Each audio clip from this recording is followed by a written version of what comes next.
पशुओं से पूछ रहे हैं, सबसे भगवान लिपट लिपट करके रो रहे हैं। साधारण व्यक्ति देखे तो लगेगा कि अरे यार ये कितना कामी व्यक्ति है, इतना कामी व्यक्ति है कि पत्नी के खो जाने पर आदमी पुलिस में रिपोर्ट कराता है, अगल बगल वालों से पूछता, मनुष्यों से पूछता है, लेकिन ये पत्नी के कारण पागल हो गया है, पशु पक्षी से पूछ रहा है। हम लोग भी देखेंगे तो हमको यही लगेगा, क्योंकि हम भगवान के मर्म को नहीं जान रहे हैं और भगवान उस समय लीला कर रहे हैं। लीला करके भगवान रो रहे हैं, हे खग मृगे मधुकर श्रेणी, तुम देखी सीता मृग नैनी। क्या तुमने कहीं पर मृग नैनी सीता को देखा है? वो मेरी प्राण वल्लभा, वो जानकी कहां पर है? भगवान रो रो करके वृक्षों से लिपट रहे हैं, पशु पक्षियों से लिपट लिपट करके पूछ रहे हैं, भौरों से पूछ रहे हैं। भगवान शिव ने कथा सुनी तो भगवान शिव के मन में भगवान के तत्व का बोध है। भगवान शिव दूर से ही प्रणाम करके, जय सच्चिदानंद जग पावन, अस कही चले मनोज न सावन। सच्चिदानंद भगवान की जय हो, हे सच्चिदानंद भगवान आपकी जय हो। ऐसी लीला प्रभु कौन करता है? जिन भगवान के नाम से यश स्मरण मात्रेण जन्म संसार बंधनम विमुच्यते, नाम लेत भव शुद्ध सुखाई, वही भगवान कामी प्राणी की तरह लीला कर रहे हैं। लेकिन सती माता के मन में भाव नहीं आया। सती माता ने क्या किया कि ये कैसा भगवान हो सकता है जो अपनी पत्नी को ढूंढे? अगर ये भगवान है तो इसको पता होना चाहिए कि इसकी पत्नी कहां पर है। सती माता के मन में भाव आया, और सती माता के मन में भाव आया, शंकर जी ने बार बार समझाया, हे सती संदेह मत करिए, भगवान है। कभी कभी आप लोग सुनते होंगे, बड़े बड़े विद्वान आते हैं तो वो कहते हैं जो राजा राम जी जो दशरथ के घर पैदा हुए थे वो भगवान नहीं है, वो भगवान तो निर्गुण निराकार है। लेकिन शंकर जी कहते हैं नाना, वही राम दशरथ का बेटा, वही राम घट घट में बैठा, वही राम का जगत पसारा, वही राम सबसे है। जो निर्गुण निराकार ब्रह्म राम है, वही राम सगुण साकार रूप में आकर के लीला कर रहा है। लेकिन कुछ ऐसे ऐसे संस्थाएं पापी चल गई हैं, नाम नहीं लेना चाहिए, लोग आप लोग भी उसमें हो सकते हैं जुड़े हो, वो कहेंगे वो राम जी कुछ नहीं, वो तो राम साधारण मानव है। लेकिन यहाँ शिव क्या कह रहे हैं? शिव कह रहे हैं, हे सच्चिदानंद भगवान आपकी जय हो। भगवान शिव राम जी की लीला को देख करके उन्हें मनुष्य नहीं कह रहे हैं, दूर से लेट करके प्रणाम कर रहे हैं और सती को मना कर रहे हैं, हे सती ये पार ब्रह्म परमात्मा है, इनके परीक्षा नहीं ली जाती, भगवान की प्रतीक्षा की जाती है। और हम क्या करते? भगवान की परीक्षा लेते हैं। सती माता ने क्या किया? धरि सीता करि वेश, सती माता ने सीता जी का भेष धारण किया और भगवान राम के आगे आगे चलने लगी। राम के आगे आगे चल रही हैं और सीता जी क्या है? उभय बीच सिय सोहत कैसे, ब्रह्म जीव बिच माया जैसे। भगवान राम आगे चलते हैं, बीच में सीता चलती है, उनके पीछे लक्ष्मण जी चलते हैं। लक्ष्मण देखी उमा कृत वेशा, उपजा हृदय विशेष विशेखा। लक्ष्मण जी ने जब उमा को देखा है कि वो सिया के रूप में है, लक्ष्मण जी जान गए लेकिन बोले नहीं। और जब राम जी ने देखा है तो राम जी ने कहा, राम जी ने हाथ जोड़ करके कहा, हे गौरी, हे भगवती, आपको दशरथ पुत्र राम प्रणाम कर रहा है। अगर वो साधारण प्राणी होता तो सीता, वो जानता कि मेरी जानकी आ गई है और जानकी के पास जाकर के गले से लगा लेता, लेकिन वो भगवान है। भगवान जान गए कि ये उमा है, उमा को अपने पिता के नाम के साथ प्रणाम किया है। तो कहते हैं बस इतनी गलती उमा की है कि उन्होंने सीता का वेश धारण किया। और भगवान शिव ने क्या किया? भगवान शिव कहते हैं कि भले उमा ने सीता का वेश धारण किया, लेकिन मेरे आराध्य भगवान राम हैं। भगवान राम मेरे आराध्य हैं, और आराध्य की जो शक्ति है वो मेरी आराध्या है। माता के समान मेरे लिए सिया जी है। और सती ने सीता का वेश धारण किया, इसलिए अब इस जन्म में मेरे इस तन से सती का भेंट नहीं होगा। शिव संकल्प की भी मन माही, यही तन सती भेंट अब नहीं। अब इस तन में सती से हमारा, तो कहने का आशय शिव समान्य से को व्रतधारी, और बिनु अघित जी सती जस नारी। उन सती में कोई दोष नहीं है, सती माता साक्षात सती है, जगदम्बा है। लेकिन भगवान शिव का व्रत ना टूट जाए, भक्ति में उनके कलंक ना लग जाए, इसलिए भगवान शिव ने सती को भी त्याग दिया। और उसी प्रकार कहते हैं पुराणानाम इदं तथा, जो आप पुराण बैठ करके 6 दिन से सुन रहे हैं, सारे पुराणों में ये तिलक के समान है। सारा शरीर है और मत्थे पर जो तिलक है वो भागवत जी है, वो तिलक के समान। यह पंचम वेद निराला है। जो 5 वेद हैं, उन 5 वेदों का ये फल है हमारे भागवत। जब भगवान ने देखा कि पापी जन भी धर्म में घुस रहे हैं, जहां जिनकी गति नहीं वहां घुस रहे हैं, उस समय भगवान ने बौद्धावतार लिया। हमारे यहाँ एक बुद्ध भगवान है, और बौद्धावतार को लेकर के भगवान ने धर्म की बुराई करना शुरू किया, वेद मार्ग की निंदा करनी शुरू करी। तो भैया हमारे यहाँ गौतम बुद्ध पूजे नहीं जाते, जबकि बौद्धावतारे बुद्ध भगवान के अवतार माने जाते हैं। आजकल कुछ लोग नमो बुद्धाय जय भीम वाले हो रहे हैं तो वो हिंदू ही, लेकिन भगवान ने पहले ही ये कर लिया कि जिनकी गति धर्म में नहीं है उनको दूर करने के लिए भगवान बुद्ध ने अवतार लिया, और बुद्ध अवतार लेकर के उनको धर्म से दूर कर दिया। आजकल बड़े नमो बुद्धाय जय भीम, जबकि बुद्ध अवतार है भगवान का, लेकिन बुद्ध ने वेदों की आलोचना करी, वेदों की बुराई करी। तो हमारे यहाँ कहते हैं बुद्ध धर्म भले भारत के बाहर बहुत फला बढ़ा, थाईलैंड में, कंबोडिया में, लंका में बौद्धिस्ट कंट्री, भारत हिंदू से ज्यादा बौद्धिस्ट कंट्री है, देश है, लेकिन हमारे यहाँ बुद्ध भगवान की पूजा नहीं होती। क्यों नहीं होती? क्योंकि अगर भगवान भी आकर के वेदों का अपमान करेंगे, वेद मार्ग की भर्त्सना करेंगे, तो हम भगवान को भी नहीं पूजेंगे। वेद हमारे लिए परम प्रमाण है। जब राम जी वन को जाते हैं, भरद्वाज आश्रम में पहुंचे हैं, और भरद्वाज जी से पूछते हैं प्रयागराज में कि हे भरद्वाज मुनि, अब हम कहाँ जाएं? तब भरद्वाज ऋषि ने कहा, अब प्रभु आप चित्रकूट में जाकर के बसें। उस समय भरद्वाज ऋषि ने 50 शिष्यों को बुलाया। वो 50 शिष्य जो हैं, वेद पुराण उपनिषद सब मूर्तिवंत होकर के राम जी को मार्ग दिखाने के लिए आकर के खड़े हो गए कि हम राम जी को मार्ग बताएंगे, हम राम जी को मार्ग बताएंगे, हम राम जी को मार्ग। लेकिन भगवान ने किसको आगे रखा? केवल 4 को।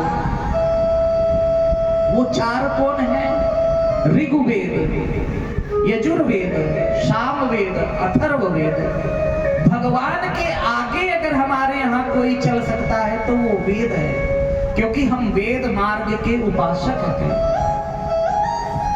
हमारे सभी ग्रंथों में मिलावट हो गया, लेकिन वेद के मंत्रों में आज तक मिलावट नहीं हुआ। जैसा वेद मंत्र यहाँ पढ़ा जाता है वैसे वेद मंत्र ब्रह्मलोक में पढ़ा जाता है, वैसा वेद मंत्र भैया बैकुंठ में, अमेरिका में, इंग्लैंड में जहां भी वेद मंत्र पढ़े जाएंगे उसी तरह से पढ़े जाएंगे, उसमें मिलावट। हम वेद मार्ग के उपासक हैं, हम ऋषियों की संतान हैं, किसी ऐसे वैसे की संतान नहीं कि पढ़ लिया किताब में हमारे पूर्वज पहले आदि मानव थे, बंदर थे, बंदर की तरह उनका पूंछ था, बंदर की तरह 4 पैर पे चलते थे, धीरे धीरे बदल के मनुष्य हो गए। तो क्या हम पहले बंदर थे?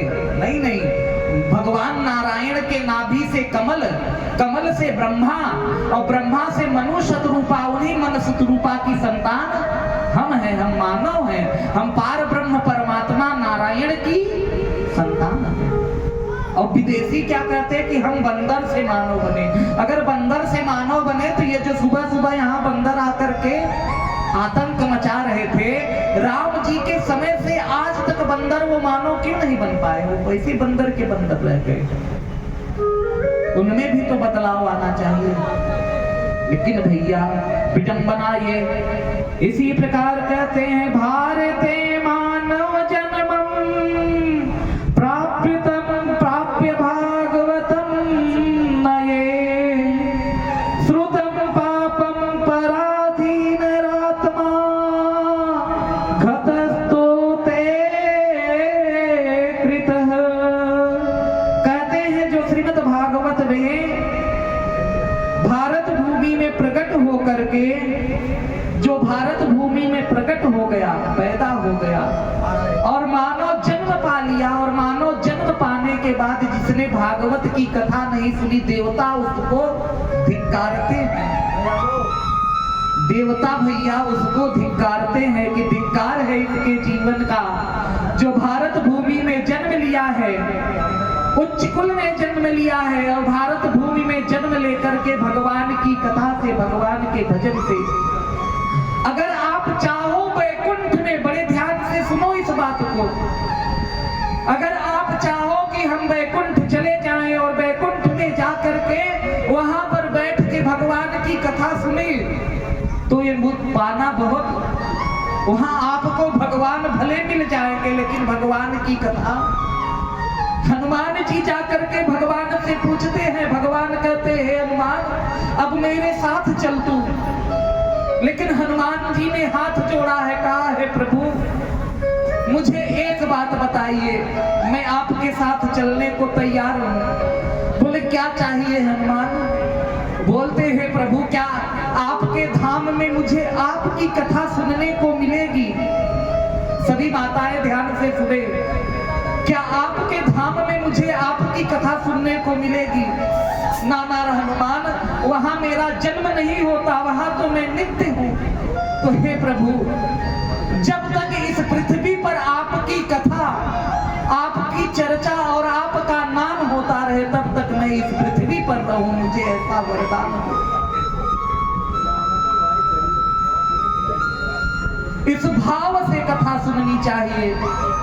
और हनुमान जी महाराज यत्र यत्र रघुनाथ कीर्तनम तत्र तत्र कृतमास्ते कांजलिम वाष्पवारी परिपूर्ण लोचनम मारुति नमत रक्षसांतकम। जहां जहां भगवान की कथा होती है वहां वहां हनुमान जी आकर के खड़े हो जाते, भले हमको दिखते नहीं, लेकिन आकर के हनुमान जी महाराज वहां खड़े हो जाते। कैसे खड़े होते हैं? हाथ जोड़ करके कृतमास्त कांजलिम वाष्पवारी परिपूर्ण लोचनम। हनुमान जी महाराज श्वास लेते हैं और उनके नेत्रों से जल प्रवाहित होता रहता है। रोते हुए हनुमान जी भगवान की कथा सुनते। भगवान की कथा यहाँ नाचने गाने का केंद्र ये नहीं भैया, नाचना गाना है, जागरण वालों को बुलाओगे वो बजा बजाते नाचना शुरू कर देंगे। ये भगवान की कथा यहाँ बैठ करके रोना चाहिए, यहाँ बैठ करके ये रोने की जगह है। जितना वक्ता रोए उतना श्रोता के भी नेत्र से जल गिरना चाहिए। जब आपके नेत्रों से जल गिरेगा तो उस जल में आपके मन के जो कलमश है वो कट कट कर करके साफ हो जाएंगे। वाष्पवारी परिपूर्ण लोचनम मारुति नमत शांतकम। ऐसे हनुमान जी को प्रणाम है जो हाथ जोड़ करके रोते हुए भगवान की कथा को सुनते हैं। मम गुण गावत पुलक शरीरा और गद गद गिरा नयन वह नीरा। कहते हैं मैं भगवान राम कहते हैं मेरे गुणानुवादों को गाते हुए व्यक्ति का एक एक रोम खड़ा हो जाना चाहिए, शरीर पुलकित हो जानी चाहिए, वाणी अवरुद्ध होनी चाहिए। और गद गद गिरा नयन वह नीरा। भगवान की कथा गाते और भगवान की कथा सुनते हुए भैया नेत्रों से जल जरूर गिरना चाहिए।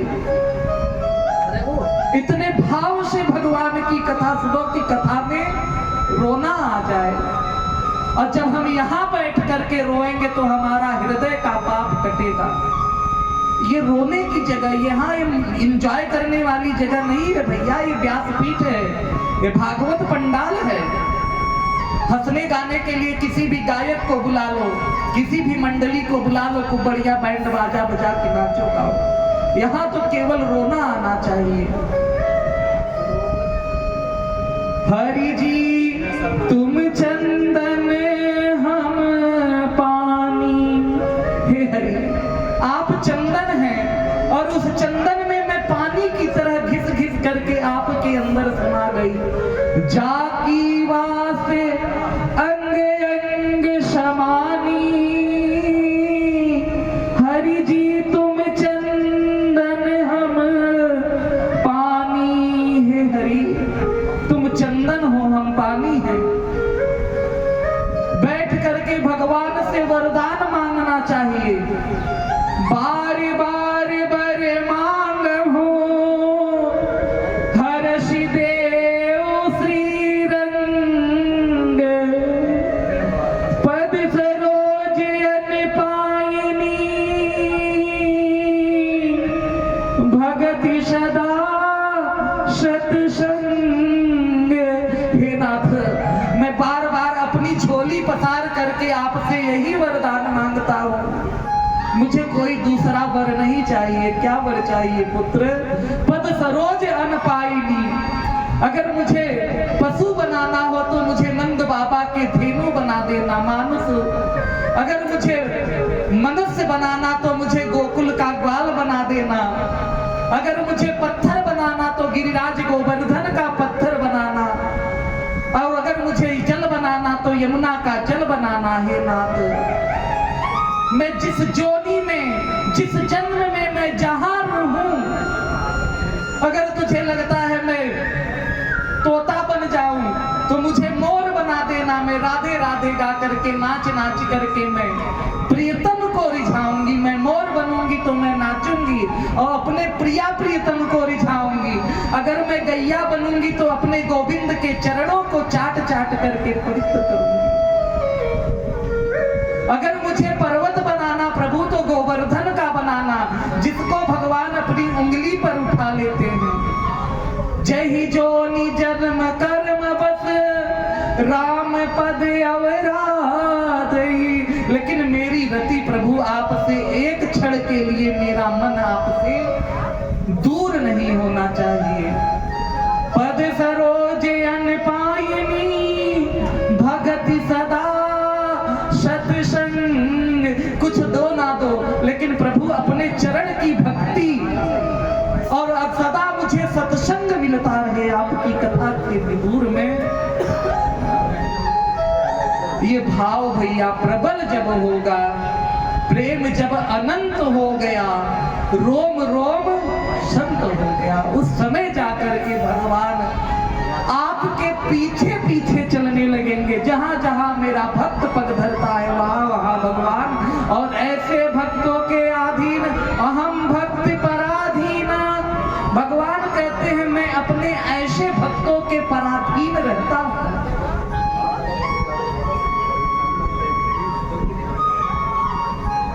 बोल भक्त वत्सल